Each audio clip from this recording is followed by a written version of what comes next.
Assalamualaikum warahmatullahi wabarakatuh. Halo teman-teman semuanya. Apa kabar hari ini? Alhamdulillah, semoga kita semuanya dalam keadaan sehat walafiat dan senantiasa dalam lindungan Allah Subhanahu wa taala. Teman-teman, perkenalkan nama saya Ika Elisantika. Saya adalah mahasiswi PPG Daljab tahun 2024 di UIN Sunan Gunung Jati Bandung dengan dosen pengampu yang terhormat Bapak Asep Andi Rahman MAG dan guru pamong saya yang terhormat Ibu Eni Rohaini SPDI. Di video kali ini insya Allah saya akan membahas tentang materi iman kepada kodo dan kodar dengan sub materi perilaku iman kepada kodo dan kodar.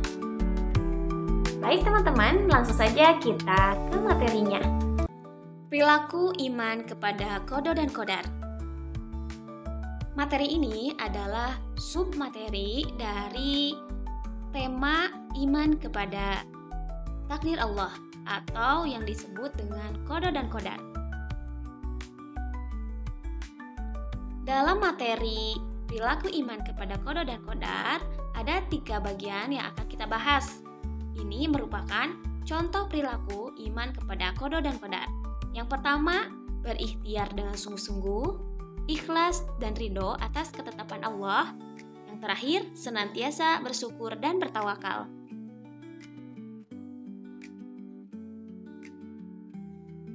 Yang pertama yang kita akan bahas adalah berikhtiar dengan sungguh-sungguh. Berikhtiar artinya berusaha dengan sungguh-sungguh. Seseorang yang semangat berusaha, contohnya seperti pelajar yang selalu tekun dalam belajar, seseorang yang bekerja keras dan gigih dalam menggapai cita-cita. Jadi ikhtiar itu adalah bentuk usaha kita dengan kesungguhan hati. Contohnya nih, kita kalau mau ranking 1 di kelas, apa yang harus kita lakukan? Yaitu bekerja keras, gigih dalam apa? Dalam belajar, menghafal, dan berlatih terus. Sehingga apa yang kita inginkan insya Allah akan tercapai dengan ikhtiar. Dan jangan lupa, satu lagi, berdoa. Ikhtiar dan berdoa itu tidak akan terpisahkan. Jadi jangan hanya kita berikhtiar nih, tapi kita juga harus selalu ingat kepada yang Maha Mengabulkan, yaitu dengan cara kita memintanya dengan berdoa agar Allah Subhanahu wa taala mengabulkan apa yang kita inginkan. Karena ya sesungguhnya manusia itu sendiri yang akan merubah nasibnya. Jadi nasib kita manusia ditentukan oleh tangan kita sendiri, yaitu dengan usaha kita atau yang disebut dengan ikhtiar. Kalau ikhtiar kita sudah maksimal dan juga dibarengi dengan doa yang maksimal, insya Allah hasil yang akan kita dapat pun maksimal dan mendapatkan hasil yang insya Allah kita harapkan.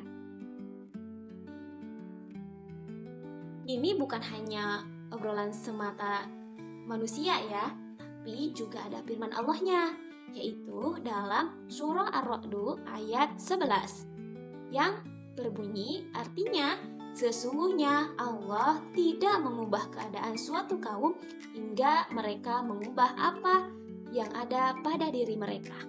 Nah, sudah jelas ya teman-teman bahwa Allah pun yang berkata, ini Allah ya yang langsung berkata dalam firman-Nya, terdapat di dalam Al-Quran bahwa memang Allah itu tidak bisa mengubah keadaan suatu siapapun tanpa terkecuali mereka sendiri yang berkeinginan untuk mengubah diri mereka sendiri.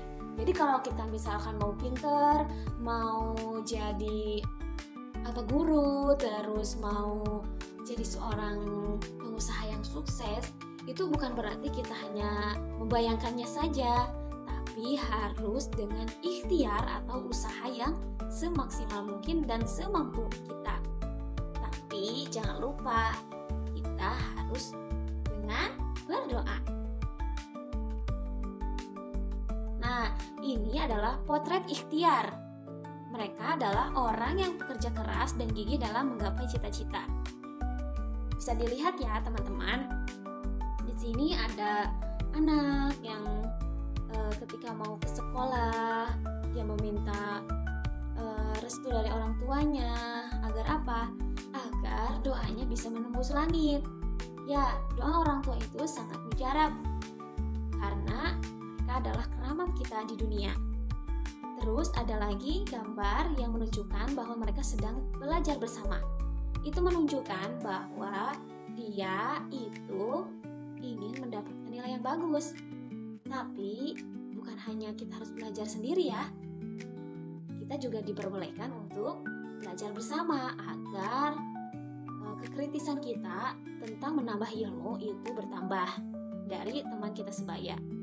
Dan yang ketiga itu ada potret seorang perempuan yang sedang bekerja keras dalam bekerja.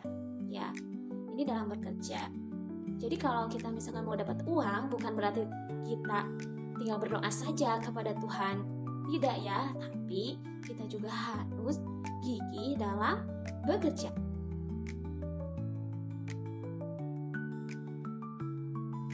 Kedua, ikhlas dan ridho atas ketetapan Allah Subhanahu wa Ta'ala. Ikhlas dan ridho. Ikhlas, apa sih itu ikhlas? Ikhlas artinya niat yang murni dan tulus dalam melakukan sesuatu amal baik tanpa ada motif atau maksud yang lain.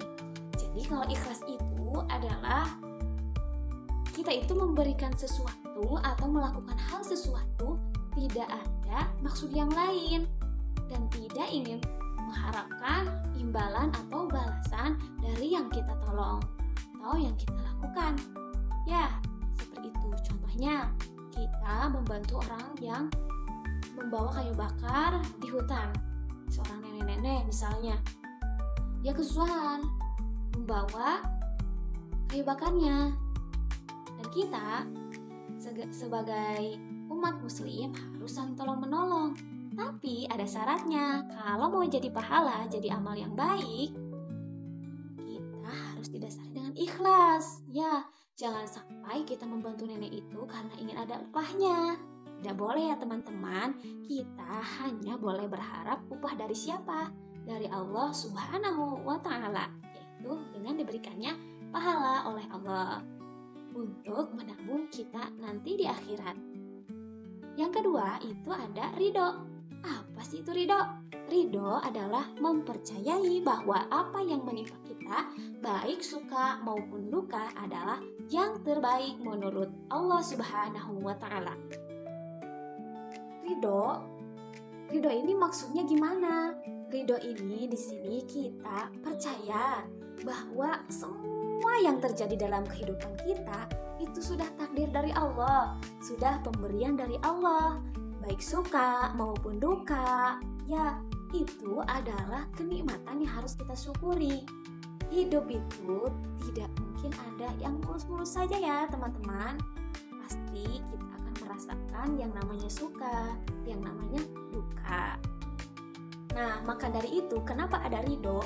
Ridho itu adalah untuk menyadarkan bahwa kita itu harus percaya bahwa semua ketetapan yang Allah berikan adalah yang terbaik untuk umatnya. Sebagaimana firman Allah dalam hadis qudsi, Allah Subhanahu wa Ta'ala berfirman, barang siapa tidak rela dengan qada dan qadarku dan tidak sabar terhadap bencana yang aku timpakan atasnya, maka hendaknya ia mencari Tuhan selain aku. Nah teman-teman, ini ada hadis qudsi bahwa menjelaskan Allah itu tidak suka terhadap orang yang tidak rela terhadap ketetapannya. Kalaupun kita tidak rela, contohnya kita tuh gak rela, ya Allah kenapa hidupku ini miskin misalnya, kenapa hidup kita itu susah, kenapa hidup kita itu ada aja cobaannya, itu Allah benci banget.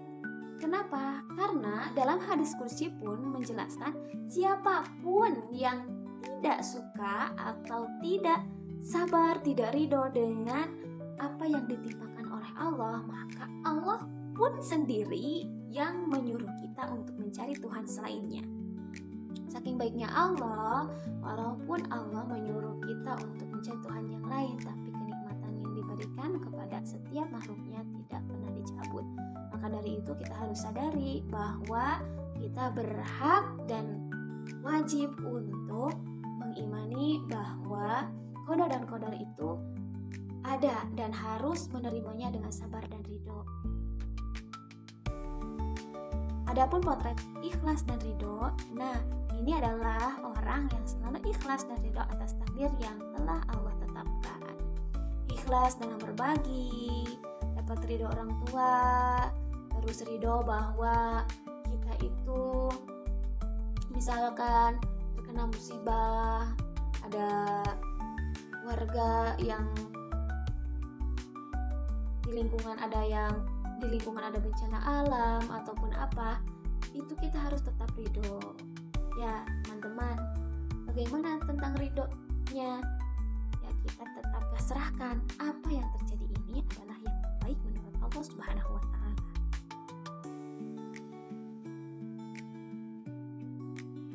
Yang terakhir, bersyukur dan bertawakal. Apa sih itu bersyukur? Bersyukur adalah ungkapan rasa terima kasih dan pengakuan atas segala nikmat yang telah diberikan oleh Allah Subhanahu wa Ta'ala. Contoh ungkapan rasa syukur itu seperti apa? Contoh, kita punya uang lebih atau dapat rezeki lebih. Rasa syukur kita itu ditunjukkan dengan kita berbagi kepada teman atau kepada tetangga yang dekat. Itu adalah bentuk syukur kita. Tawakal. Tawakal adalah berserah diri kepada Allah Subhanahu wa Ta'ala setelah ikhtiar. Jadi teman-teman, tawakal itu bukan berarti kita dapat musibah langsung berserah diri, tidak ya teman-teman. Tapi kita juga harus dibarengi dengan ikhtiar dulu.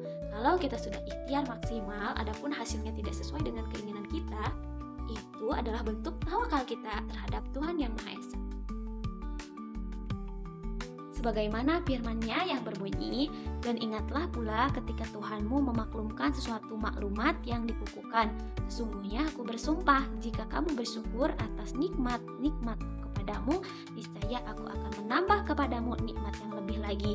Tetapi sebaliknya, jika kamu mengingkari nikmatku, maka pasti azabku sangat berat.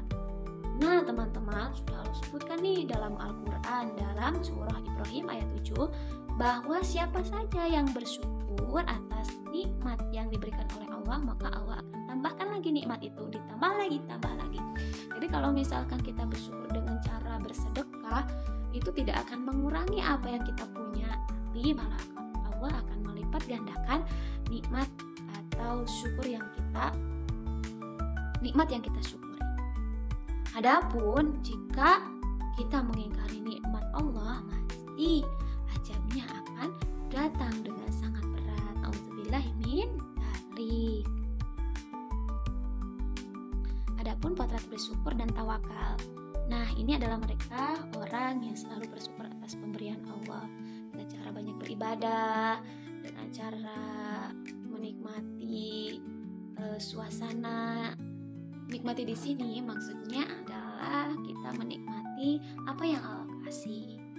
Bersyukur karena negeri kita aman. Ya, beda lagi dengan saudara kita yang ada di Palestina. Mereka tidak bisa